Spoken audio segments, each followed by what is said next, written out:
नमस्ते, आप देख रहे हैं दी ललन टॉप। मैं हूं सोनाली। स्वागत है आपका सिनेमा के स्पेशल मैटनी शो में। आज के सेगमेंट का नाम है बॉलीवुड किस्से। एक लेख है ये लेख आशुतोष राणा ने अपने पिता को याद करते हुए 2016 में फेसबुक पर लिखा था। ललन टॉप के पाठकों को भी एक बार आशुतोष जी के पिता के जीवन की बहुमूल्य सीख देने वाले इस वाक्या के बारे में जरूर सुनना चाहिए। सुनाती हूं। उन्होंने लिखा, आज मेरे पूज्य पिताजी का जन्मदिन है, सो उनको स्मरण करते हुए एक घटना साझा कर रहा हूं।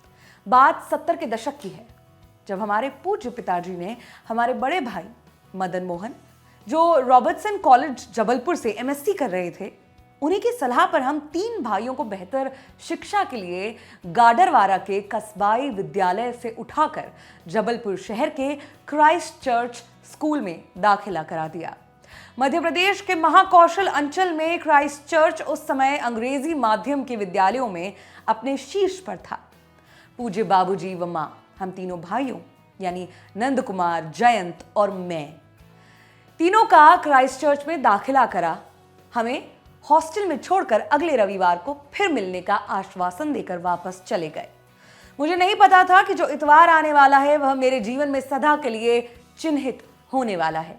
इतवार का मतलब छुट्टी होता है, लेकिन 70 के दशक का वह इतवार मेरे जीवन की छुट्टी नहीं, घुट्टी बन गया।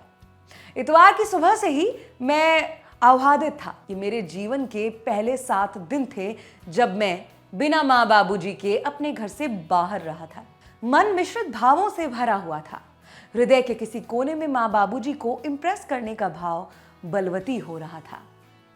यही वो दिन था जब मुझे प्रेम और प्रभाव के बीच का अंतर समझ आया। बच्चे अपने माता पिता से सिर्फ प्रेम ही पाना नहीं चाहते, वे उन्हें प्रभावित भी करना चाहते हैं। दोपहर 3:30 बजे हम हॉस्टल के विजिटिंग ग्रुप में आ गए। Green blazer, white pant, white shirt, green and white stripe वाली टाई और बाटा के ब्लैक नॉटी बॉय शूज, ये हमारी स्कूल यूनिफॉर्म थी। हमने विजिटिंग रूम की खिड़की से स्कूल कैंपस के मेन गेट से हमारी मिलिट्री ग्रीन कलर की ओपन फोर्ड जीप को अंदर आते हुए देखा, जिसे मेरे बड़े भाई मोहन, जिन्हें पूरा घर भाईजी कहता था, ड्राइव कर रहे थे और माँ बाबूजी बैठे हुए थे। मैं बेहद उत्साहित था। मुझे अपने पर पूर्ण विश्वास था कि आज इन दोनों को इंप्रेस कर ही लूंगा। मैंने पुष्टि करने के लिए जयंत भैया, जो मुझसे 6 वर्ष बड़े हैं, उनसे पूछा मैं कैसा लग रहा हूँ। वे मुझसे अशर्त प्रेम करते थे, मुझे लेकर प्रोटेक्टिव भी थे। बोले शानदार लग रहे हो।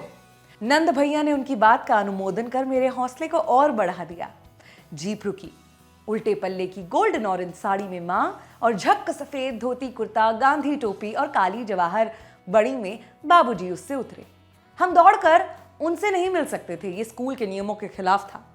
मीटिंग हॉल में जैसे सैनिक विश्राम की मुद्रा में अलर्ट खड़ा रहता है, एक लाइन में तीनों भाई खड़े माँ बाबूजी का अपने पास पहुंचने का इंतजार करने लगे।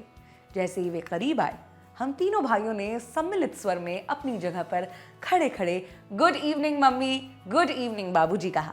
मैंने देखा गुड इवनिंग सुन के बाबूजी हल्का सा चौंके, फिर तुरंत ही उनके चेहरे पर हल्की स्मित आई जिसमें बेहद लाड था। मैं समझ गया कि ये प्रभावित हो चुके हैं। मैं जो माँ से लिपटा ही रहता था, माँ के करीब नहीं जा रहा था ताकि उन्हें पता चले कि मैं इंडिपेंडेंट हो गया हूँ। माँ ने अपनी स्नेह से मुस्कान से मुझे छुआ। मैं माँ से लिपटना चाहता था, किंतु जगह पर खड़े खड़े मुस्कुराने, अपने आत्मनिर्भर होने का उन्हें सबूत दिया। माँ ने बाबूजी को देखा और मुस्कुरा दी। मैं समझ गया कि ये प्रभावित हो गई हैं। माँ, बाबूजी, भाईजी और हम 3 भाई हॉल के कोने में बैठ बातें करने लगे। हमसे पूरे हफ्ते का विवरण मांगा गया और 6:30 बजे के लगभग बाबूजी ने हमसे कहा कि अपना सामान पैक करो, तुम लोगों को गाडरवारा वापस चलना है, वहीं आगे की पढ़ाई होगी। हमने अचकचा के माँ की तरफ देखा। माँ बाबूजी के समर्थन में दिखाई दी। हमारे घर में प्रश्न पूछने की आज़ादी थी। घर के नियम के मुताबिक छोटों को पहले अपनी बात रखने का अधिकार था। नियम अनुसार पहला सवाल मैंने दागा और बाबूजी से गाडरवारा वापस ले जाने का कारण पूछा।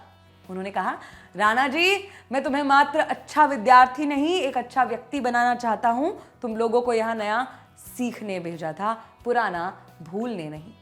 कोई नया यदि पुराने को भुला दे तो उस नए की शुभता संदेह के दायरे में आ जाती है। हमारे घर में हर छोटा अपने से बड़े परिजन, परिचित, अपरिचित जो भी उसके संपर्क में आता है उसके चरण स्पर्श कर अपना सम्मान निवेदित करता है। लेकिन देखा कि इस नए वातावरण ने मात्र 7 दिनों में ही मेरे बच्चों को परिचित छोड़ो अपने माता पिता से ही चरण स्पर्श की जगह गुड इवनिंग कहना सिखा दिया।